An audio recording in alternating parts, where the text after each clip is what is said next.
Hey guys, this was probably one of the first things I wanted to talk about, but I wasn't always making YouTube videos, unfortunately. Should have started when I started One Piece. Anyway, that's the past. For years, people have been calling my boy Shanks Featless, and he has literally had feet since the beginning of the series. Here I'm going to remind everyone what Shanks' feats are, and at the end I'm going to say how strong I and others think he really is. Warning, spoilers go all the way up to chapter 1079 of One Piece. Don't forget to like the video and subscribe to the channel for more One Piece content. And spoilers on the One Piece film Red as well. But back to my man Shanks, we knew him first as the great pirate that inspired Luffy to become a pirate, saved Luffy from the mountain bandits and the Sea King, and finally lent Luffy the iconic straw hat telling Luffy to give it back when he becomes a great pirate.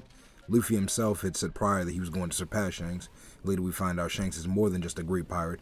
He is a Yonko, or one of the four emperors of the sea, and Luffy proclaims that he's going to beat Shanks along with the other Yonko.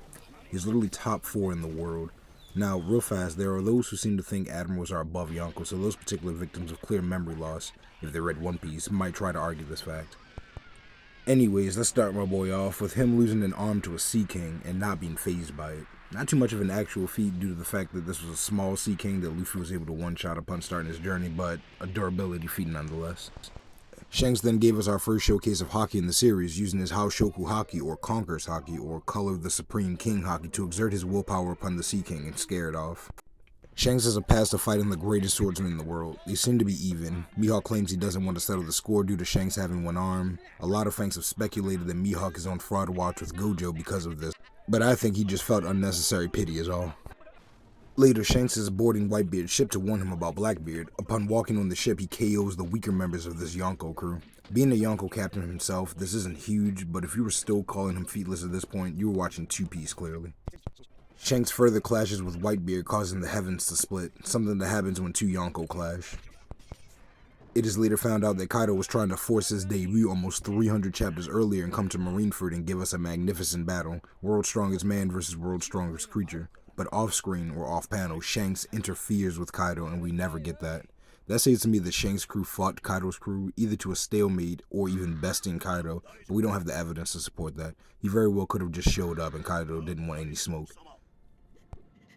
Shows up to the Marineford War just in time to block Akainu's attack on Kobe. First of all, if you like Kobe, thank Shanks, because he was about to turn our boy into Krispy Kreme right after our boy Ace.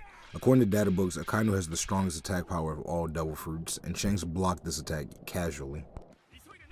Right afterwards, Shanks declares the war over and starts issuing out challenges. One of which goes to Blackbeard, newfound holder of Whitebeard's Goro Goro no Mi. Blackbeard had 2 devil fruits, one of which was the strongest Paramecium devil fruit and held previously by the strongest man in the world, and he still wanted no smoke with Red Him Shanks. In an official Q&A with writer of the series Eiichiro Oda, it was said that Shanks would be able to knock out 100,000 fishermen when Luffy was able to knock out 50,000, also implied that his Haki is on Rayleigh's level of strength. Later in the story, we learn about the 5 elders, or Gorosei, the top 5 authority in the world, only second to the empty throne that was vacant at first to keep the world from having all its power in one man's hands. That is later contradicted by the emergence of I'm, or I'm you, the one who seems to be above the Gorosei. Anyways, before that, we see Shanks coming to the Gorosei to talk about a certain pirate, which I assume was Luffy. Now I was worried Shanks was opposite at this point, like he could have been I'm you.